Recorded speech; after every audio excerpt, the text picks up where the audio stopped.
Surat kebakaran melanda pabrik minyak goreng di kawasan Kelurahan Sei Mati, Kecamatan Medan Labuhan, Kota Medan.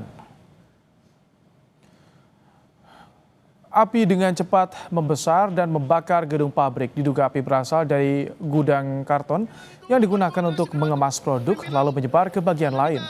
Menurut Kapolsek Labuhan, Kompol Tohap Sibuea, pihaknya menerima laporan sekitar pukul 16 waktu Indonesia Barat dan langsung menghubungi pihak pemadam kebakaran.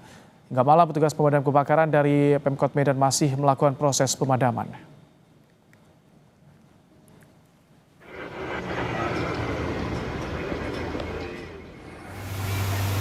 Saat kebakaran terjadi, karyawan langsung berhamburan menyelamatkan diri. Dalam penyelidikan awal, tidak ada korban jiwa akibat peristiwa ini. Hingga Rabu malam, api belum bisa dipadamkan.